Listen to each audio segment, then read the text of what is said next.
ನಮಸ್ಕಾರ ಎಲ್ರಿಗೂ. ಇವರು ಪರಿಶುದ್ಧವಾಗಿ ಆರೋಗ್ಯಕರವಾಗಿರೋ ಬಡವರ ಐಸ್ ಕ್ಯಾಂಡಿ ಮಾಡೋದು ಹೇಗೆ ಅಂತ ತೋರಿಸ್ಕೊಡ್ತಾರಂತೆ. ಒಂದು ಅಡ್ವಾಂಟೇಜ್ ಏನು ಅಂತ ಹೇಳಿದ್ರೆ, ಇದು ಯಾವ ಕಲರು ಫ್ಲೇವರು ಅಂತ ಚೂಸ್ ಮಾಡಿದ್ರೆ ನೆಕ್ಸ್ಟ್ ಡೇ ಮಾರ್ನಿಂಗು ನಿಮ್ಮ ಮನೆ ಬಾಗಿಲಿಗೆ ತಲುಪಿಸೋವಂಥ ಕೆಲಸ ಇವ್ರು ಮಾಡ್ತಾ ಇರ್ತಾರೆ. ಮೊದಲಿಗೆ ಒಂದು ಬಕೆಟ್ಗೆ ಕಲರು ಮತ್ತು ಡಿಸ್ಟೆಂಪರ್ ಪೇಂಟ್ನ ಎರಡೂ ಚೆನ್ನಾಗಿ ಮಿಕ್ಸ್ ಮಾಡಿಬಿಟ್ಟು ಗೋಡೆಗಳಿಗೆ ಹೊಡಿಬಾರ್ದು, ಐಸ್ ಕ್ಯಾಂಡಿ ಮಾಡ್ಕೊಂಡು ಹೊಟ್ಟೆಗೆ ತಿನ್ಕೊಬಿಡ್ಬೇಕು. ಆವಾಗ ನಮ್ಮ ಆರೋಗ್ಯ ಚೆನ್ನಾಗಿರುತ್ತೆ. ಇನ್ನು ಬಡವರ ಐಸ್ ಕ್ಯಾಂಡಿ ಏನಕ್ಕೆ ಅಂದರೆ, ಬಡವರಿಗೋಸ್ಕರ ಬಡವರಿಂದನೇ ಮಾಡಿರೋಂಥ ಈ ಬಡ ಐಸ್ ಕ್ರೀಮ್ನ ತಿಂದು ಬಡ ಅಂತ ಭಗವಂತನ ಪಾದ ಸೇರ್ಕೊಂಡ್ಬಿಡ್ಬೇಕು ಅಂತ ಈಗ ಮಾಡ್ತಾ ಇರ್ತಾರಂತೆ.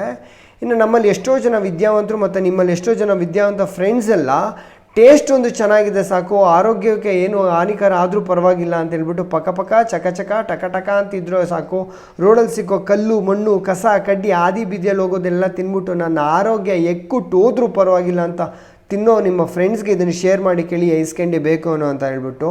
ಇನ್ನು ಕ್ವಾಲಿಟಿ ಮತ್ತು ಹೈಜೀನ್ ಅಂತ ಬಂದು ಎರಡಕ್ಕೂ ಮೈನಸ್ ನೆಗೆಟಿವ್ ರೇಟಿಂಗ್ಸ್ ಕೊಡ್ಬೋದು. ಯಾವುದೇ ರೀತಿಯ ರೇಟಿಂಗ್ಸ್ ಇಲ್ಲ. ದಯವಿಟ್ಟು ನೀವು ತಿನ್ನೋದಕ್ಕಿಂತ ಮುಂಚೆ ಕ್ವಾಲಿಟಿ ಹೈಜೀನ್ನ ನೋಡಿ, ಬರೀ ಟೇಸ್ಟ್ ಅಷ್ಟೇ ನೋಡಬೇಡಿ ಅಂತ ನಾನು ಹೇಳ್ತೀನಿ.